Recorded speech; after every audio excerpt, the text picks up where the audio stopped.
¿Qué tal, amigos? Bienvenidos a DSI, el programa del canal diocesano de televisión, donde abordamos una reflexión un poco más profunda sobre distintos temas de la doctrina social de la Iglesia. Como ya saben los que son fieles a esta sintonía, nos servimos de dos herramientas. El DOCAT, esta especie de temario que se ha elaborado y que se ha divulgado para que todos nos acerquemos de una manera fácil a la doctrina social de la Iglesia y de la mano de un experto. Hoy en esta séptima sesión inauguramos tema, tenemos un nuevo experto con nosotros. Antes de presentarlos, quédense con este clip de vídeo. La bioética nació para socorrer el desvalimiento de la vida humana frágil. Venía a combatir el error de que el derecho está supeditado a la fuerza.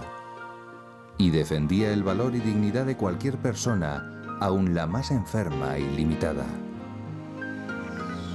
Pero, ¿por qué hubo que esperar hasta fines del siglo XX para hablar de bioética?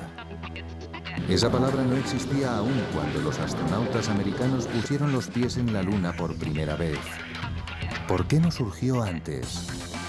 ¿Acaso será nuestra época más brutal que la de los legionarios de la época romana?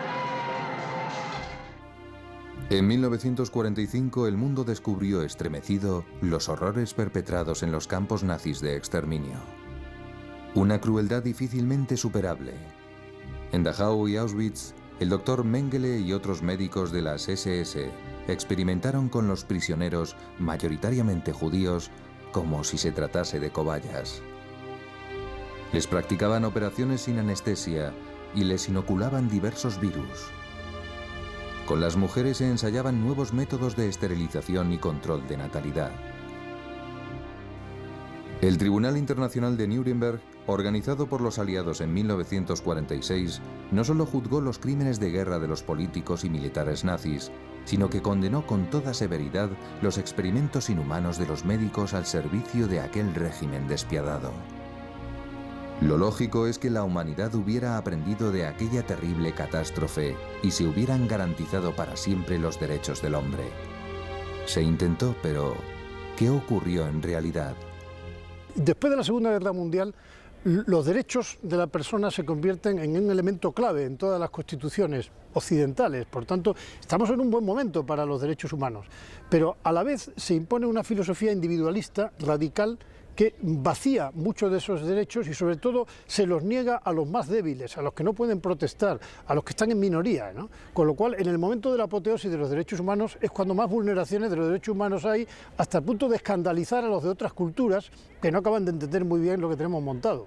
Por tanto, aprovechemos esta apoteosis de los derechos, pero démosle contenido. La bioética no apareció como réplica inmediata a los crímenes nazis. Curiosamente surgió como reacción a los abusos médicos cometidos a escala mucho menor en Estados Unidos. En Alabama, desde 1932 hasta 1962, el gobierno norteamericano llevó a cabo una investigación con 400 pacientes de sífilis de raza negra. Ni se les informó ni se les trató con penicilina. En los años 30, el estereotipo de la gente de color era sinónimo de suciedad y promiscuidad. ¿No era la sífilis consecuencia de todo ello? Al principio, el estudio se usó en apoyo de la discriminación racial. De esos 400, muchos murieron. Décadas después, el presidente Bill Clinton pidió perdón a los 7 supervivientes en nombre del gobierno, prometiendo jamás volver a repetir abusos semejantes. And I am sorry. Quien no ha pedido perdón es el gobierno de la China comunista, donde los médicos ejecutan planes draconianos de planificación familiar que prohíben tener más de un hijo por familia. Quienes osan desobedecer son sometidos a esterilizaciones forzadas y abortos. Una triste secuela han sido los infanticidios de niñas, pues los varones son más cotizados. También en la India, bajo el gobierno de Indira Gandhi, se llevó a cabo una campaña masiva de esterilización forzosa que desencadenó tumultuosas protestas. En otros países del tercer mundo, de una manera más solapada, se llevan a cabo campañas sanitarias de esterilización química y quirúrgica. Algunos críticos las atribuyen a un designio inconfesado de imperialismo demográfico por parte de ciertos países del primer mundo. En Estados Unidos, la reacción bioética se va perfilando tras los resonantes escándalos de los años 60. Entre ellos destaca el del Hospital Willowbrook de Nueva York, donde se experimentó con más de 700 niños discapacitados durante 5 años. Llegaron a infectarles con hepatitis vírica. Otro escándalo fue el de un hospital de Brooklyn, donde se inyectaron células tumorales vivas en ancianos para investigar el cáncer. Mayor impacto internacional tuvo la tragedia de la talidomida en 1963. Miles de niños nacieron con malformaciones debido a un fármaco mal experimentado. Muy bien, pues como ven, este tema número 3 va sobre muchas cuestiones de bioética y lleva por nombre única e irrepetiblemente valiosa. Este tema versa sobre la persona humana. Como les decía, es el tema en el que vamos a abundar las próximas 3 sesiones.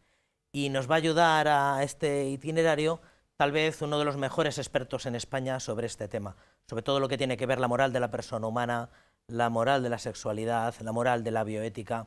Ha sido y es profesor de los más prestigiosos centros de formación que existen en España y de todos los centros de formación y todos los programas de formación que tenemos en nuestra archidiócesis de Toledo, y es don Alfonso Fernández Benito. Don Alfonso, muchas gracias por estar con nosotros. Muchas gracias y también por los elogios. No podía ser menos. Siempre decimos que traemos expertos, pero hoy yo creo que más experto que nunca, más allá Muchas gracias. que te sientas un poco violento.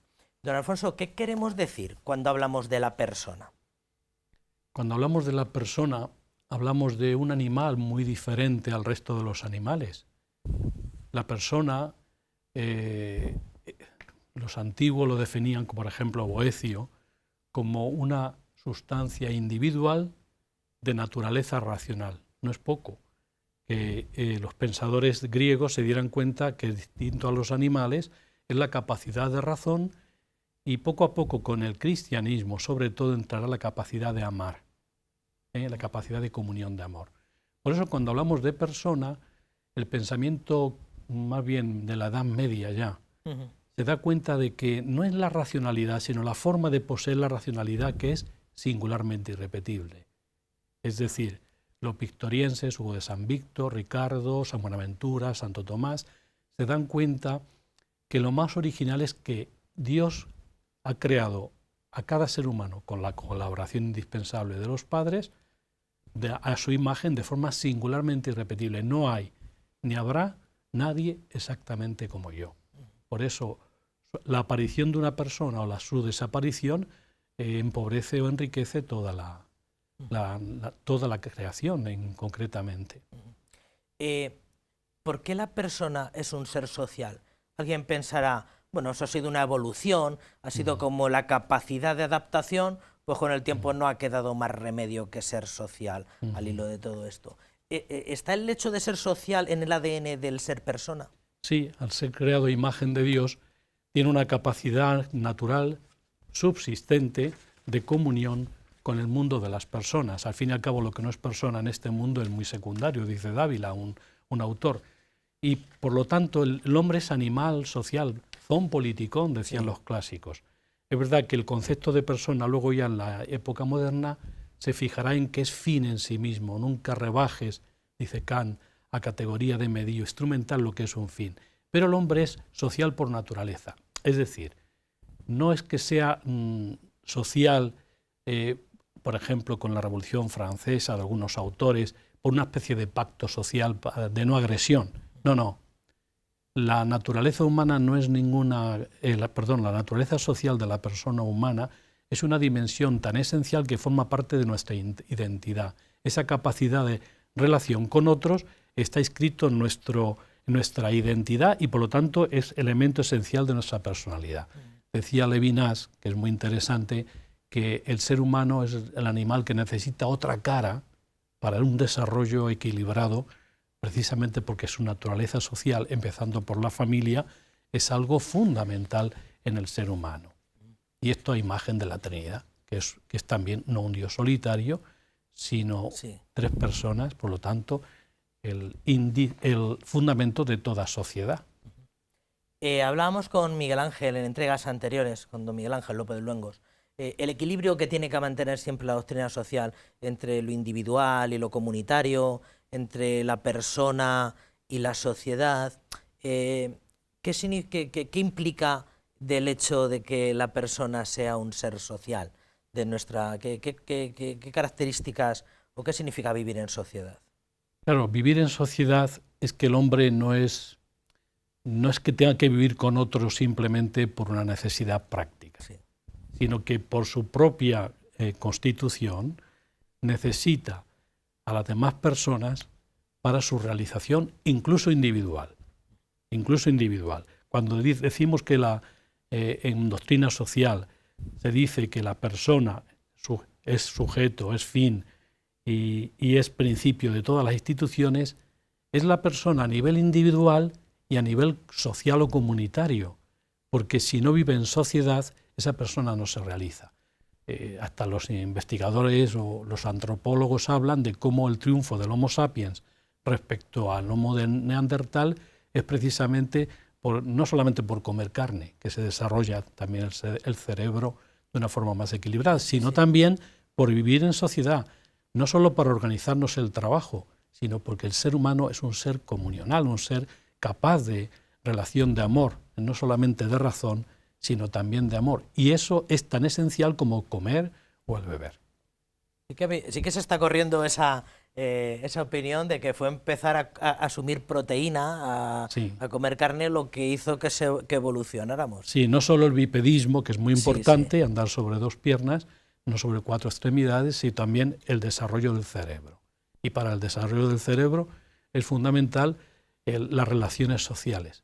Es tan importante que es hasta determinante en la evolución de nuestra especie.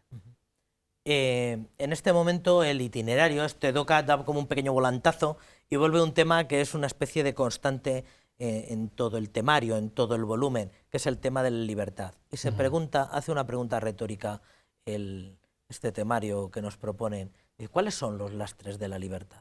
Bueno, los lastres significa sobre todo las heridas y los fallos que ha tenido todo ser humano y la humanidad en sus elecciones diarias. Por eso Paul Ricoeur hablaba del hombre capaz y falible, capaz de lo más grande en su libertad, pero la posibilidad de error existe, siguiendo a San Agustín, por una doble razón. Primero, por ser pecador, porque le ha herido el pecado, la libertad ha sido profundamente herida y necesitamos un Redentor que libere nuestra libertad, que es Cristo, el mediador. Y segundo, el hombre puede fallar en su libertad, que es lo grande que Dios ha dejado al ser humano como consecuencia de haber sido creado a su imagen, la dignidad humana y su libertad, puede también fallar porque es criatura y no es creador. Y al ser criatura, toda criatura se puede equivocar. Adán y Eva se equivocaron y nosotros nos hubiésemos equivocado, probablemente lo mismo. Esto que hablaba, creo que era una cita de Munier, ¿verdad? Eso de que el reflejo más divino que Dios ha dejado en nosotros es la libertad. Sí. Incluso la capacidad de equivocarnos en algún momento.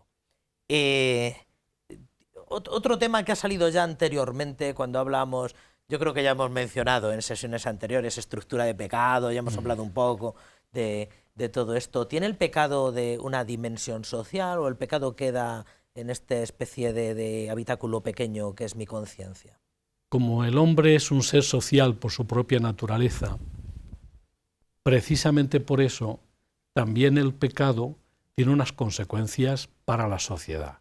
Nosotros, los teólogos, hablamos de la comunión santorum, la comunión de los santos, para el bien y la comunión en el pecado para el mal. Por lo tanto, el pecado también hiere a los hermanos, a la sociedad, a la Iglesia, y por lo tanto dificulta las relaciones y a veces se suman nuestro pecado uno a otro y forman lo que llamamos las estructuras de pecado. Hay que sustituir las estructuras de pecado por estructuras de solidaridad sin olvidar la conversión de las personas que están en esas instituciones, porque si no, con el tiempo volveremos otra vez a lo mismo.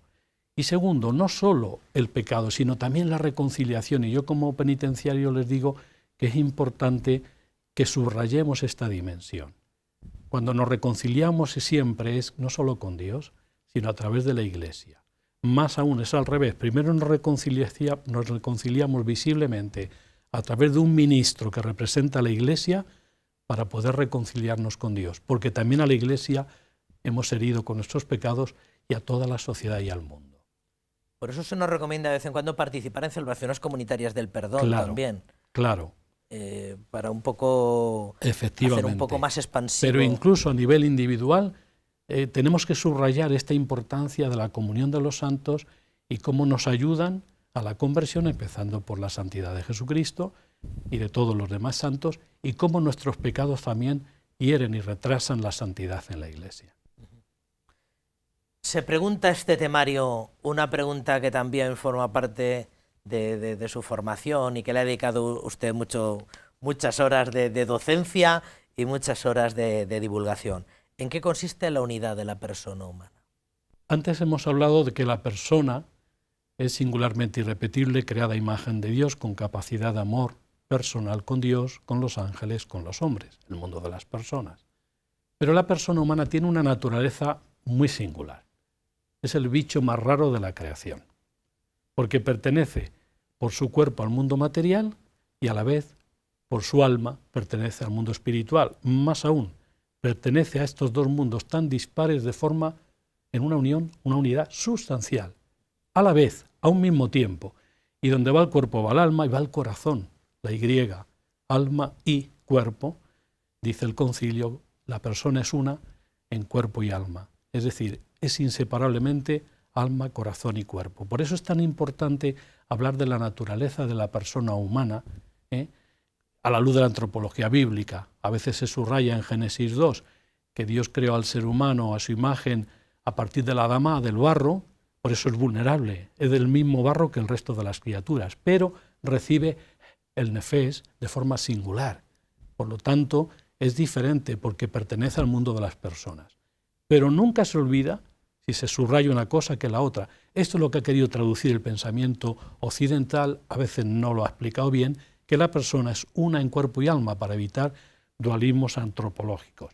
Y por eso la resurrección, que habla también este número, de la carne es tan importante. Con Juan Pablo II he dado varios cursos y estoy enamorado de la teología del cuerpo en sus catequesis sobre el amor humano, en el plan divino, como el primer cuerpo resucitado de la historia, que es Jesucristo, la resurrección de la carne, y cómo nuestro pueblo tiene que recuperar que la vida eterna también conlleva el cuerpo, no solo el alma.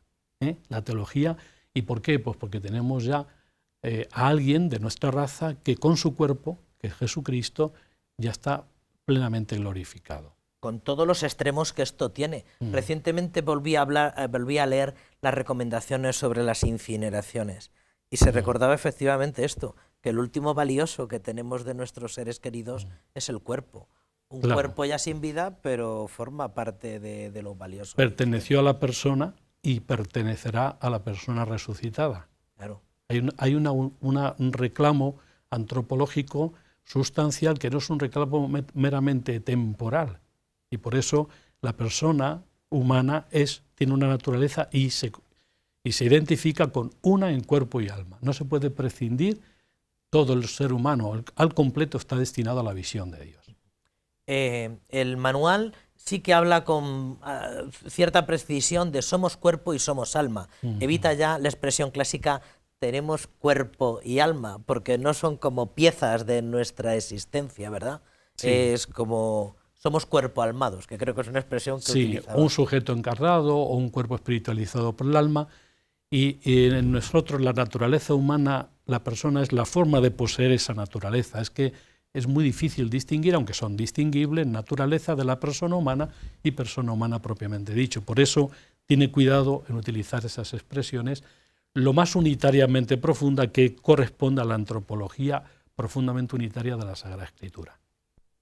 Una pregunta que ya abordamos en la primera parte, vino don José Luis Galán aquí y ya nos habló de efectivamente esto que se nos pregunta en el número 53, en la cuestión 53 de este manual. ¿Por qué el hombre piensa, por qué el ser humano piensa más allá de sí mismo? ¿Por qué tiende a expandirse?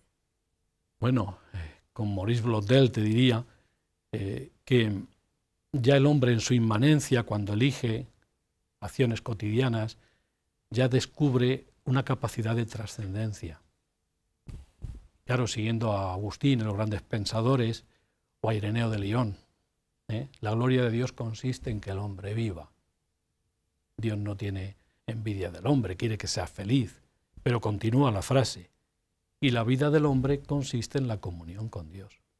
O nos hacemos amigos de Dios y aquí ya experimentamos algo de su amistad y plenamente en el cielo, y nos transformaremos entonces en inmortales, perdurables, pero no en esta vida, no como esta vida, sino una vida mucho mejor.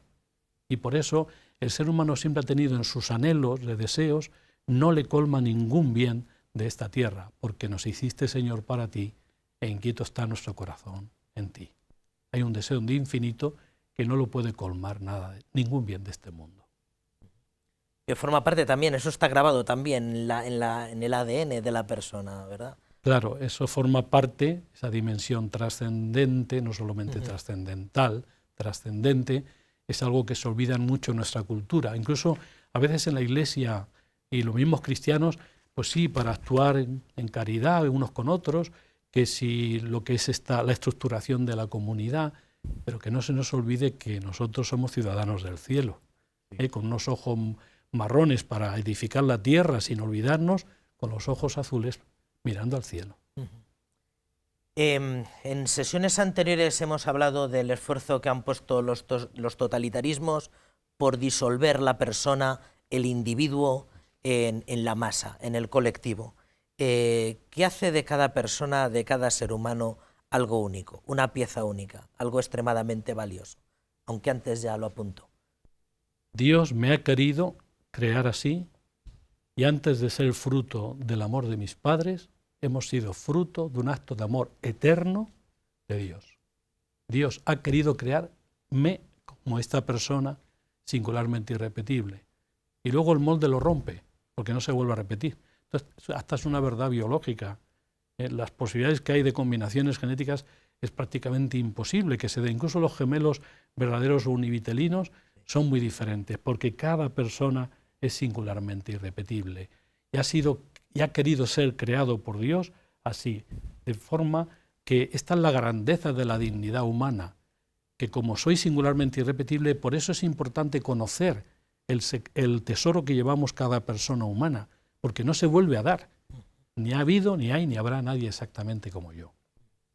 Vamos a ir cerrando en los pocos minutos que nos queda en esta entrega. Nos vamos a dejar muchos pelos en la gatera, hay muchos temas que serían muy interesantes, pero sobre la libertad, que creo que es también una constante en todo lo que es la doctrina social, en todo lo que es la doctrina moral de la Iglesia.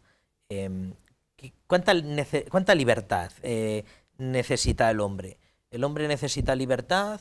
¿Es la sociedad la que tiene que regir sus destinos? ¿Cuánta libertad necesita? ¿Mucha? ¿Poca? El hombre es libre, hemos dicho, por su propia constitución, naturaleza y voluntad de Dios. Todos los animales obedecen por la ley del instinto y Dios gobierna con su providencia. Y todos los seres físicos por las leyes físicas. El hombre, la persona humana, junto con los ángeles, son las únicas criaturas que Dios ha querido crear con este signo eminente, grandeza, de ser libre. Se la ha jugado y lo pensó, hagamos al hombre a nuestra imagen y semejanza. Lo pensó. Creo que no le defraudaremos al final, gracias a Jesucristo, pero se lo ha jugado. Yo creo que la libertad es un valor tan grande que ha captado muy bien el pensamiento moderno. Lo que pasa es que el pensamiento moderno ha captado solo la libertad que llamamos de ejercicio. Cuanto más libre eres, te vas haciendo. Es verdad que en parte la persona es persona y acción de Juan Pablo II, es verdad, pero ojo, la libertad de ejercicio basta con ir a un gran supermercado o ir a una gran superficie, podemos elegir de todo. Claro. Pero por el hecho de elegir y solo elegir, ¿la libertad le hace feliz al hombre o se puede equivocar? Por eso la libertad de especificación, es decir, el elegir lo que es bueno y lo que es malo, también en sociedad, es tan importante. No hay que saltar solo la libertad en ejercicio, sino la libertad que busca la verdad que nos hace libres, el bien, la comunión de amor que nos hace felices. Ya lo decía nuestro gran Don Quijote. Sí. Lo puedo leer, amigo Sancho. Decía, la libertad es uno de los dones más preciosos que a los hombres dieron los cielos. Con ella no puede igualarse los tesoros que encierra la tierra ni el mar encubre. Y finalmente, muy brevemente y de alguna pincelada, ¿hasta qué punto somos libres? Es verdad que estamos muy condicionados. ¿Hasta qué punto podemos decir que somos libres en este momento? Con todo lo complejo que sería responder. Hombre, Jesucristo es el hombre libre por excelencia, es perfecto Dios y perfecto hombre, no lo olvidemos, y también hombre libre. Nosotros tenemos más condicionamientos de tipo social, porque la libertad juega en la historia, es decir, no es mi libertad, la libertad se vive con otros. De alguna forma, la cultura influye en la libertad y la libertad hace cultura y ayuda a producir, o mejor dicho, configurar una sociedad y un mundo más libres. Pero no cabe, pensar que uno es 100% libre. Claro. Es decir, tiene una serie de condicionamientos, sobre todo internos y sobre todo externos a nivel político, económico, social y cultural. Donde has nacido, pues tiene sus limitaciones. Muy bien, don Alfonso, pues muchas gracias por habernos acompañado, y a todos ustedes les emplazamos a una próxima entrega aquí en el canal diocesano con don Alfonso Fernández Benito, el Ducat. No dejen de seguirnos. Hasta entonces, que sean felices.